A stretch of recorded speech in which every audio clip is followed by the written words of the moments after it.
आज हम देखेंगे इंट्रोडक्शन ऑफ सी प्रोग्रामिंग। ठीक है, उसमें हम क्या देखेंगे?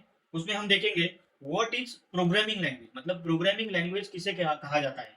ठीक है, और उसमें हम देखेंगे कि why people learn C programming.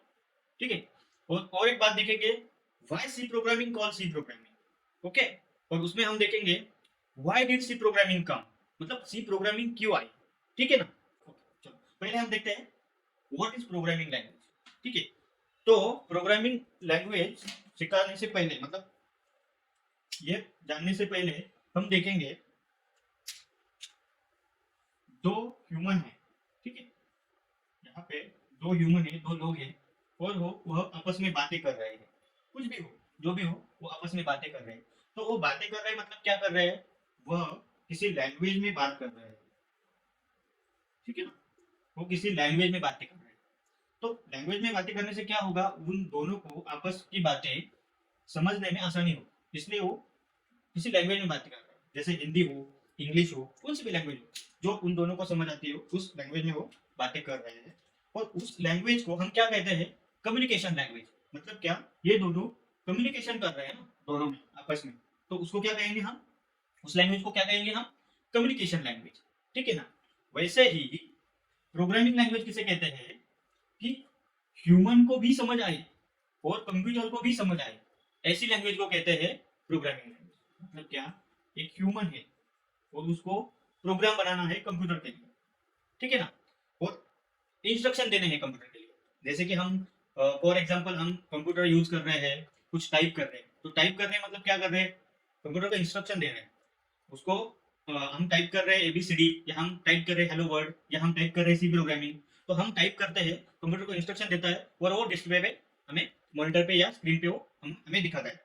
Actually human का कैसा है? ह्यूमन अपनी, मतलब अपना जो भी काम हो वो खुद कर सकता है, उसको कोई इंस्ट्रक्शन देने की जरूरत नहीं है, किसी और से इंस्ट्रक्शन मिलने की जरूरत नहीं होती है। वो खुद काम खुद करता है, उसको अपना ब्रेन रहता है। वैसे ही कंप्यूटर को बातें हमें बतानी पड़ती है या हमें इंस्ट्रक्शन देना पड़ता है, और वो इंस्ट्रक्शन होता है। और वो जो इंस्ट्रक्शंस रहते हैं, जैसे कि मैंने आपको बोला कीबोर्ड में मैंने कुछ टाइप किया और वो डिस्प्ले पे दिखाई दिया, या मैंने माउस पे क्लिक किया, राइट क्लिक किया, तो वो हम कंप्यूटर को इंस्ट्रक्शन देते हैं। और ऐसे इंस्ट्रक्शन देने को, या ऐसे इंस्ट्रक्शन को, ऐसे सेट ऑफ इंस्ट्रक्शन को क्या कहते हैं? प्रोग्राम। क्या कहते हैं? प्रोग्राम। अभी ये प्रोग्राम किसी ना किसी लैंग्वेज में लिखना पड़ेगा। क्या करना पड़ेगा? किसी ना किसी लैंग्वेज में लिखना पड़ेगा। मतलब क्या करना पड़ेगा? ह्यूमन को ऐसी लैंग्वेज सीखनी पड़ेगी, या उसको समझना चाहिए, या उसको पता होनी चाहिए कि वो उसे भी समझ आए और कंप्यूटर को भी समझ आए। मतलब कंप्यूटर में रखी हार्डवेयर को भी समझ आए, मशीन को भी समझ आए। मतलब क्या, ये ह्यूमन है, और ह्यूमन को एक प्रोग्राम लिखना है, और वो कंप्यूटर या हार्डवेयर, कंप्यूटर के हार्डवेयर में वो लिखना है, कंप्यूटर के लिए वो प्रोग्राम लिखना है। क्योंकि सेट ऑफ इंस्ट्रक्शन, जब हम कंप्यूटर को इंस्ट्रक्शन देंगे तो एक प्रोग्राम बनता है, और वो प्रोग्राम किसी ना किसी लैंग्वेज में बनता है। ठीक है, ऐसे थोड़ी डायरेक्टली तो नहीं ना उसको कंप्यूटर को समझ आएगा, उसके लिए कोई प्रोग्राम लिखना पड़ेगा, कोई सेट ऑफ प्रोग्राम्स लिखने पड़ेंगे, सेट ऑफ इंस्ट्रक्शन देने होंगे, सॉरी। तो वो प्रोग्राम बनेगा, और वो प्रोग्राम बनता है किसी ना किसी लैंग्वेज से। और ह्यूमन को और कंप्यूटर को, दोनों को आपस में समझ समझ आने वाली लैंग्वेज को कहते हैं प्रोग्रामिंग लैंग्वेज।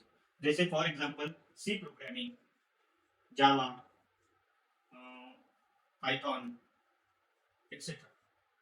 मतलब ये क्या है? ये प्रोग्रामिंग लैंग्वेज है। हम कंप्यूटर के लिए कोई भी प्रोग्राम लिखते हैं तो वो किसी ना किसी लैंग्वेज में होता है, और उस लैंग्वेज को हम कहते हैं प्रोग्रामिंग लैंग्वेज। ठीक है, अब हम आगे बढ़ते हैं।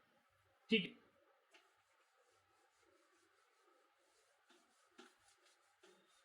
अब हम देखेंगे हिस्ट्री ऑफ सी प्रोग्रामिंग। उससे पहले एक बात देखेंगे, एक बात बताना चाहता हूँ आपको, कि हमें सी प्रोग्रामिंग ही क्यों सीखनी है। क्या करना है हमें? Why people learn C programming.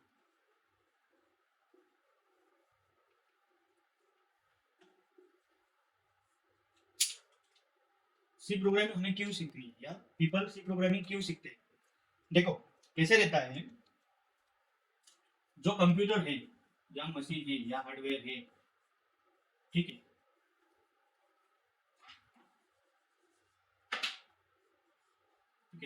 जो कंप्यूटर है, हार्डवेयर है, उसको सिर्फ बाइनरी लैंग्वेज समझ आती है, उसको सी प्रोग्रामिंग समझ आती नहीं है, उसको बाइनरी लैंग्वेज समझ आती है। ठीक है ना? तो हम देख रहे हैं कि हमें सी प्रोग्राम ही क्यों सीखना है। तो मैं बता दूं, जो सी प्रोग्रामिंग है वह हार्डवेयर के या कंप्यूटर के या मशीन के सबसे पास वाली लैंग्वेज है। क्या है? सी प्रोग्रामिंग ऐसी लैंग्वेज है जो ह्यूमन को भी समझ आती है और कंप्यूटर को भी समझ आती है, ऐसी सबसे पास वाली लैंग्वेज है। मतलब आपको बता देता हूँ, जैसे सी प्रोग्रामिंग है, तो जब सी प्रोग्रामिंग में हम कोड करते हैं और उसको कंपाइल करते हैं कंपाइलर से, तो वह पहले कन्वर्ट होता है असेंबली लैंग्वेज में। क्या होता है? असेंबली लैंग्वेज में। ठीक है। और उसके बाद वो कन्वर्ट होता है बाइनरी लैंग्वेज में। और हम प्रोग्रामिंग कहाँ करते हैं? C programming.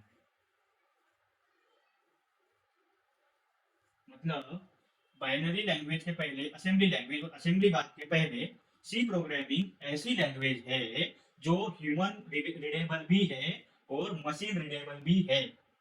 ठीक है ना? क्योंकि सी प्रोग्रामिंग का कोड पहले कन्वर्ट होता है असेंबली लैंग्वेज में, और असेंबली लैंग्वेज का कोड फिर कन्वर्ट होता है बाइनरी लैंग्वेज में, और बाइनरी लैंग्वेज कंप्यूटर को समझ आती है। तो आप बोलेंगे कि बाइनरी लैंग्वेज में ही क्यों नहीं कोडिंग करते, हमें सी प्रोग्रामिंग में ही क्यों करना है? तो एक्चुअली बाइनरी लैंग्वेज जो है वो इतनी आसान लैंग्वेज नहीं है। ठीक है। वो सिर्फ 0 1 में आती है। ठीक है। आपने देखा होगा बाइनरी का, मतलब आपने कॉलेज में या आपने देखा होगा कि 20 की बाइनरी क्या होती है। ठीक है। नंबर सिस्टम में आपने देखा होगा बाइनरी टू डेसिमल कन्वर्जन। ठीक है। और 20 की बाइनरी क्या है, 10 की बाइनरी क्या है, तो उसमें सिर्फ 0 1 रहता है। ठीक है ना? तो इसलिए लोग बाइनरी लैंग्वेज नहीं सीख पाते। वो बहुत ही क्या बोलते हैं उसको, आसान आसान वाली लैंग्वेज नहीं है। हमें समझने में, ह्यूमन में समझने के लिए कोई इतनी आसान लैंग्वेज नहीं है। तो आप बोलेंगे फिर असेंबली लैंग्वेज क्यों नहीं सीख सकते? तो असेंबली लैंग्वेज ह्यूमन ह्यूमन को समझ आती है, बट वो भी बहुत ही मतलब परेशानी भरी है, या आप बोल सकते हैं कि वो भी आसान नहीं है। बाइनरी से ज्यादा आसान डिफिकल्ट नहीं है, बट असेंबली लैंग्वेज डिफिकल्ट है ह्यूमन के लिए, बट ह्यूमन सीख सकता है, वो सीखते भी है, बहुत सारे कोड करते हैं लोग असेंबली लैंग्वेज में। और असेंबली लैंग्वेज में बहुत सारे इंस्ट्रक्शन रहते हैं, इसलिए ज्यादातर लोग असेंबली लैंग्वेज में कोडिंग नहीं करते। तो फिर उसके बाद वाली लैंग्वेज कौन सी है? C programming. तो इसलिए हमें सी प्रोग्रामिंग सीखनी है। सी प्रोग्रामिंग क्यों सीखते हैं हम? तो सी प्रोग्रामिंग ह्यूमन रीडेबल भी है और हार्डवेयर के सबसे पास वाली प्रोग्रामिंग लैंग्वेज भी है, जो कि हमें भी समझ आती है और हार्डवेयर को भी समझ आती है। अब हम देखेंगे हिस्ट्री ऑफ सी प्रोग्रामिंग।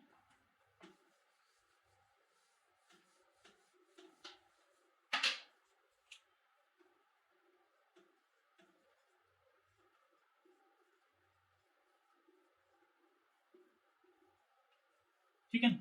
अब हम देखेंगे हिस्ट्री ऑफ सी प्रोग्रामिंग। ठीक है। देखो, C programming language, C programming language 1972 में आई। कब आई?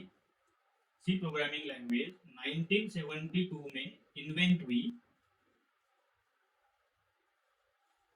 और उसको डेवलप किसने किया? उसको डेवलप किया डेनिस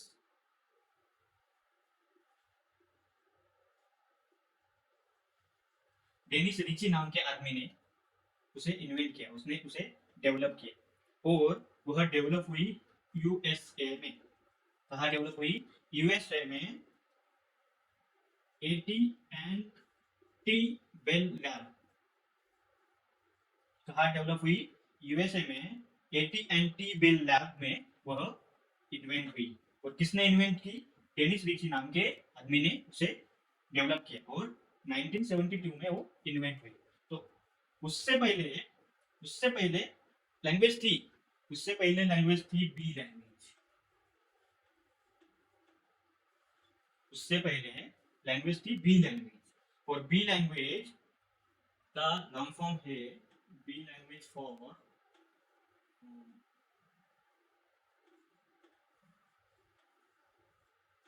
बीसीपीएल मतलब सिस्टम प्रोग्रामिंग के लिए ज्यादातर यूज होती है यह बी लैंग्वेज। किसके लिए यूज होती थी? बी लैंग्वेज सिस्टम प्रोग्रामिंग के लिए ज्यादातर यूज होती है। B programming for BCPL, BCPL का लॉन्ग फॉर्म है basic combined programming language, basic combined programming language. और हम यह भी देखने वाले थे कि सी प्रोग्रामिंग को सी प्रोग्रामिंग ही क्यों कहते हैं। सी प्रोग्रामिंग को सी प्रोग्रामिंग ही क्यों कहते हैं? क्योंकि सी प्रोग्रामिंग के पहले बी लैंग्वेज थी, बी प्रोग्रामिंग थी। सी प्रोग्रामिंग या सी लैंग्वेज के पहले बी लैंग्वेज थी और बी के बाद सी आता है, बी के बाद सी आता है। इसलिए जब बी लैंग्वेज के बाद सी प्रोग्रामिंग इन्वेंट हुई तो उसको नाम दिया गया सी प्रोग्रामिंग। और एक बात, मेनली सी प्रोग्रामिंग क्यों आई थी? एक्चुअली सी प्रोग्रामिंग आई थी यूनिक्स ऑपरेटिंग सिस्टम।